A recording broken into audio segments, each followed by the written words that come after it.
ડભોઈમાં કફ syrup પીધા બાદ બે બાળકોની હાલત બગડી હતી. તેમને સારવાર હેઠળ હોસ્પિટલ લઈ જવા પડ્યા હતા. હાલ તો આ બાળકોની હાલત સ્થિર છે, પરંતુ જેણે કફ સિરપ આપી હતી તે આરોપી અશ્વિન પનોત પાસે કોઈ પણ પ્રકારની તબીબી ડિગ્રી નથી. આ ચોંકાવનારી વિગતો સામે આવી છે. કફ સિરપના કારણે મધ્યપ્રદેશ અને રાજસ્થાનમાં બાળકોના મોત અને તેનો રેલો ગુજરાત સુધી પહોંચ્યો છે. હવે ગુજરાતના ડભોઈમાં પણ બે બાળકો જેના કફ સિરપ પીધા બાદ સ્વાસ્થ્યને નુકસાન થયું હોય, આ બંને બાળકો સારવાર હેઠળ હોય. જો કે હાલ બાળકોની હાલત સ્થિર છે, પરંતુ આ મામલે કાર્યવાહી કરવામાં આવી અને કાર્યવાહી કર્યા બાદ ડીવાયએસપીએ નિવેદન આપ્યું છે. ડીવાયએસપીના નિવેદન પ્રમાણે વાત કરીએ તો આરોપી અશ્વિન પનોત પાસે કોઈપણ પ્રકારની ડિગ્રી નથી.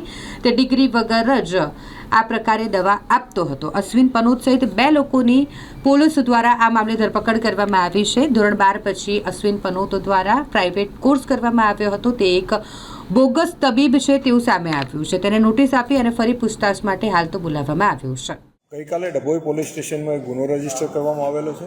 એમાં એક BNS 125 અને મેડિકલ પ્રેક્ટિશનર એક્ટ 30 અને 35 મુજબનો ગુનો THO નીલકમલ ડૉક્ટર સાહેબે આપેલો છે. અને એમાં વિગત એવી છે કે સિદ્ધપુર ગામ અને ધરમપુરી ગામમાં એક અશ્વિનભાઈ કરીને ડૉક્ટર તરીકે છેલ્લા ઘણા સમયથી ફરજ લોકોની કરતા હતા, સેવા કરતા હતા. એ અનુસંધાને જે જોબટ અલીરાજપુરના જે મજૂર લોકો જે પેવર વર્કનું કામ કરવા આવેલા હતા, એમાંથી બે છોકરાઓ નાના હતા.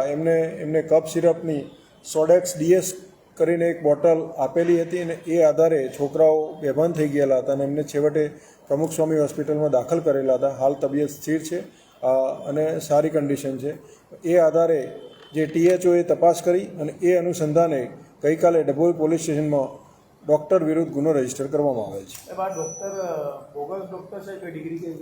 એમની જોડે હાલ કોઈ ડિગ્રી જણાવેલ નથી અને ધોરણ 12 સુધી ભણેલાનું પ્રાથમિક દ્રષ્ટિએ જણાઈ આવેલ છે. એમને કોઈ પ્રાઇવેટ કોર્સ કરેલો હોય એવું હાલ જો તપાસમાં નીકળશે તો એના અનુસંધાને આગળ તપાસ ચાલુ છે. આ સિરપ આપવા માટે એને કોઈએ કમિશન આપતું હતું કે ભાઈ તું આ મારી સિરપ ચલાય બજારમાં, હું તને કંઈક આપીશ, એટલે કોઈ શું મળતું હતું એને કંઈ ખૂબ બહાર એ જે એઝ એ મેડિકલ પ્રેક્ટિશનર ગામડાઓમાં જે ડૉક્ટરો દવા કરતા હોય છે એ અનુસંધાને જ લાઈને દવા કરતો હતો. હાલ એવું તપાસમાં જણાઈ આવેલ છે. જો એ ગેરકાયદેસર રીતે એને જથ્થો ઉતાર્યો છે ને એવું હશે તો પણ એના વિરુદ્ધ આગળ કાયદા મુજબ કામ કરવામાં આવશે. કાલે જે આમાં 125 BNS 125 મુજબ સજાની જોગવાઈ પ્રમાણે એને નોટિસ આપેલી છે અને પૂછપરછ માટે પણ હાલ બોલાવેલા છે. સવાલ છે આ સોલેક્સ DX નામની જે કફ સિરપ આપી છે એમના જે ઇસ્યુ થઈ રહ્યા છે એ જ કંપની છે કે અલગ કઈ કંપની છે?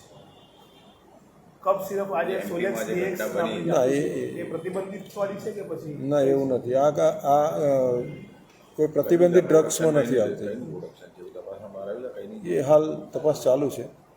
અચ્છા, આ કેટલા સમયથી આ સક્રિય કેટલા વર્ષોથી હતો? છેલ્લા 5-7 વર્ષથી આ ગામડાઓમાં દવા આપતો હતો એવું હાલ પ્રાથમિક દ્રષ્ટિએ એના નિવેદનમાં જણાઈ આવ્યું. આ જગ્યાએ પહેલી વાર આવ્યો કે આ જગ્યાએથી શરૂઆત કરી જાય? ના, એ ત્યાં વિસ્તારમાં જ રહેતો હતો.